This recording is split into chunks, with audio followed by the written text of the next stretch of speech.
ആ ഇരി ഇരി.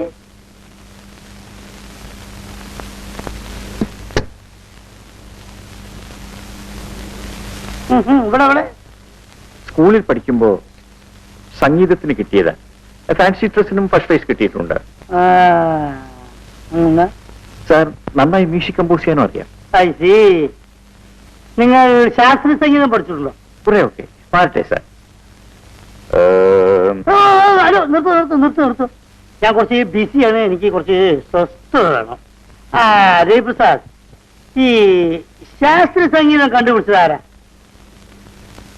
ഹലോ ഇവിടെ ആരാ? സാർ, ഈ ശാസ്ത്രീയ സംഗീതം അങ്ങനെ ഏതെങ്കിലും ഒരാൾ കണ്ടുപിടിച്ചതല്ല. അത് അനവധി വർഷങ്ങളിലൂടെ കുഴിച്ചെടുത്തായിരിക്കും. നിങ്ങൾക്ക് ഈ ശാസ്ത്രീയ സംഗീതത്തെ പറ്റി ഒരു ചുക്കും അറിയില്ല. ശങ്കര ആഭരണ ശാസ്ത്രികൾ കേട്ടിട്ടുണ്ടോ? ഈ ശങ്കരാഭരണ ശാസ്ത്രികൾ കണ്ടുപിടിച്ച ശാസ്ത്രമാണ് ഈ ശാസ്ത്രീയ സംഗീതം. അദ്ദേഹത്തിന്റെ ജീവചരിത്രമാണല്ലോ ഈ ശങ്കര ആഭരണം എന്ന മലയാള സിനിമ. ഇടയ്ക്കിടയ്ക്കൊക്കെ ഈ പുരാണ ചിത്രങ്ങൾ കാണണം മിസ്റ്റർ. നിങ്ങൾ ഈ ഗായകനാണ്, മ്യൂസിക് ഡയറക്ടർ ആണെന്നൊക്കെ പറഞ്ഞ് ഈ ഫയലും തൂക്കി പിടിച്ചുകൊണ്ട് നടന്നുകൊണ്ട് ഒരു കാര്യമില്ല. ഫിഗറൊന്നും കൊടുത്തിരിക്കൂ. ഒരു ചാൻസ് കിട്ടിയാൽ രക്ഷപ്പെട്ടു പോയിക്കോളൂ. മനസ്സിലായില്ലേ? ഒരു ചോദ്യം ചോദിച്ചോട്ടെ, യേശുദാസിനെ കുറിച്ച് നിങ്ങളുടെ അഭിപ്രായം എന്താ? വളരെ നല്ല അഭിപ്രായമാണ്. ഒരഭിപ്രായം ചോദിച്ചാൽ നിങ്ങൾക്ക് ഇഷ്ടമുള്ള അഭിപ്രായം അങ്ങോട്ട് പറയാം. ഹലോ ഹലോ, അപ്പൊ ഞാന് അവിടെ വെയിറ്റ് താഴെ നിൽക്കും, ഞാനിപ്പോ വരാം. ഓക്കെ, നിങ്ങൾ രണ്ടുപേരും കൂടി ഇരിക്കും. എന്റെ പ്രൊഡ്യൂസർ താഴെ വന്നുണ്ട്. ഞാൻ അദ്ദേഹമായിട്ട് സംസാരിച്ചിട്ട് ഇങ്ങോട്ട് വരാം.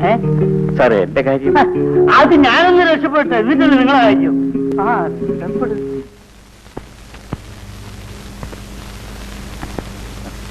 എനിക്ക് മനസ്സിലായില്ല. ഞാൻ സിനിമ നടി ഡാലിയ. ഡാലിയ? സിനിമ നടിയോ? അതെ, ഞാനിപ്പോൾ ഫീൽഡിലേക്ക് ഇറങ്ങിയതേ ഉള്ളൂ. ഈയിടെ റിലീസായ കുളിക്കുന്ന സുന്ദരി കണ്ടോ? അതിലാരായിട്ട്? ഇന്റർവെല്ലിന് ശേഷം നായികയും കൂട്ടുകാരികളും ആറ്റിലിറങ്ങി കുളിക്കുന്ന ഒരു സീനുണ്ടല്ലോ. നായികയുടെ പിറകിൽ 5ാമതായി കുളിക്കുന്നത് ഞാനാ.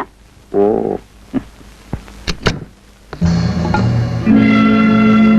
ഇത് നിങ്ങളുടെ ഭാര്യയാണോ? ഭാര്യയല്ല, പക്ഷേ ഒരു പക്ഷേയില്ല. നടക്കണം.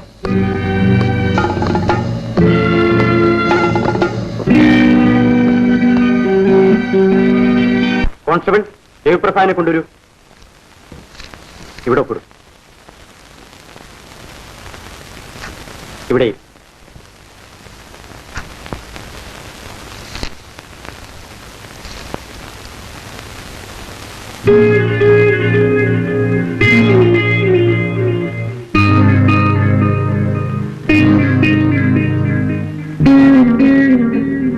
നിങ്ങളിവിടെ ഒപ്പിടും. ഇനി മേലാൽ ഇങ്ങനെയൊന്നും ഉണ്ടാകരുത്. ഇത്രയും നല്ല ഭാര്യ ഉണ്ടായിട്ടാണോ നിങ്ങൾ ഇങ്ങനെ നടക്കുന്നത്? സാർ, ഞാൻ വയ്ക്കോ.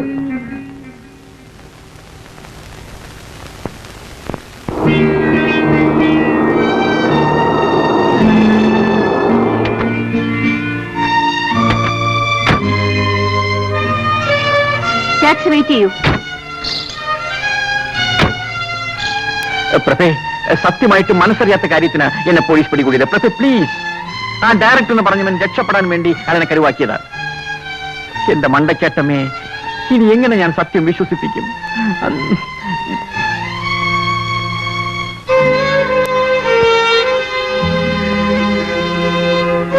പ്രഭേ, മരിച്ചുപോയ എന്റെ അച്ഛനമ്മമാരാണ് സത്യം. നിർത്ത. നിങ്ങൾക്ക് ലജ്ജയില്ലേ മരിച്ചുവരെ പിടിച്ച് സത്യം ചെയ്യാൻ? നിങ്ങളുടെ സ്ഥിര ഇടമാണിത്. മതിയായി. നിങ്ങളുടെ ഭാര്യയെ ജീവിച്ചെനിക്ക് തൃപ്തിയായി. എന്റെ കയ്യിൽ നിന്ന് പണം വാങ്ങിയിട്ട് വേണം കണ്ടോക്ക് കൊണ്ട കൊടുക്കാൻ. അയ്യോ പ്രഭേ, അതാ പോലീസുകാരൻ. ഞാൻ എന്റെ വീട്ടിലേക്ക് പോവാണ്. അയ്യോ പോകരുത് പ്രഭേ. പ്രഭേ, നീ പോകരുത്. എന്നെ വിട്ട് നീ പോകരുത്. ദോ, നിന്റെ വയറ്റിൽ കിടക്കുന്ന നമ്മുടെ കുഞ്ഞിനാണ് ഞാൻ നിരപരാധിയാണ്. ഞാൻ വീണ്ടും പറയുകയാണ്, നിന്നാണ് മണ്ടയ്ക്കട്ട അമ്മച്ചിയാണ്. നിന്റെ വയറ്റിൽ കിടക്കുന്ന നമ്മുടെ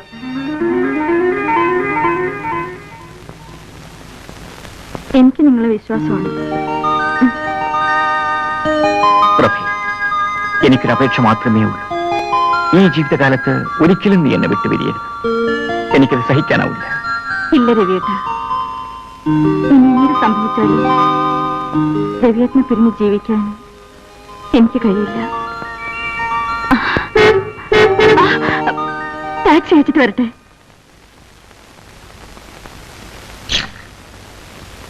പോയിക്കോളൂ. ഒരു 10 രൂപ കൊടുത്തേ. 25 രൂപയോ? അത് കൂടുതല. അതുകൊള്ളാം. ടാക്സി വിളിക്കുമ്പോൾ ആലോചിക്കണമായിരുന്നു. എന്താ പ്രഭേ? ഇയാൾക്ക് 25 രൂപ ആണെന്ന്. മിസ്റ്റർ, ഇതുകൂടെ കൊല്ലുന്ന ചാർജാ. അപ്പോഴേ സാറേ, ഓശാരൊന്നുമല്ല, പെണ്ണ് കേസിന് പിടിച്ച സാറിനെ പോലീസ് സ്റ്റേഷനിൽ നിന്ന് ഇവിടെ കൊണ്ടുവന്ന ചാർജാ. പ്രഭേ, രൂപ കൊടുത്തേക്ക്. നമ്മൾ എന്തിനാ ഇവരുമായി വഴക്കുണ്ടാക്കുന്നത്? നമുക്ക് അന്തസ്സൊക്കെ ഇല്ലേ? രൂപ കൊടുത്തേക്ക്. നടക്ക്.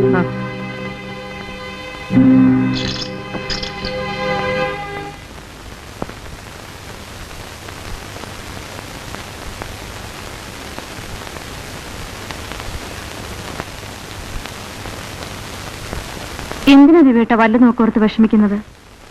എല്ലാം എന്റെ സംഗീത ഭ്രാന്ത് കൊണ്ടാണ് സംഭവിച്ചത്. എന്റെ ലക്ഷ്യത്തിലെത്തിച്ചേരാൻ, എന്റെ സ്വപ്നം സഫലമാക്കാൻ ഞാൻ എന്ത് ത്യാഗവും സഹിക്കും. എന്റെ പാട്ട് കേൾക്കാൻ ജനങ്ങൾ കൊതിക്കുന്ന ഒരു കാലമുണ്ടാകും പ്രഭേ. ഇപ്പോ ചേട്ടന്റെ പാട്ട് കേൾക്കാൻ എനിക്ക് കൊതിയാകുന്നു. സത്യമാണ്. സത്യം. ഞാൻ പാടും. എന്നാ ഞാൻ കേൾക്കും.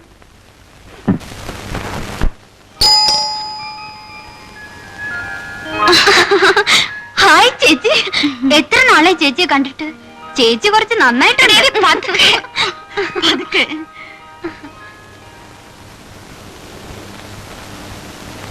ആ പാട്ട് സാറേ, സാറിന് എന്നെ മനസ്സിലായോ?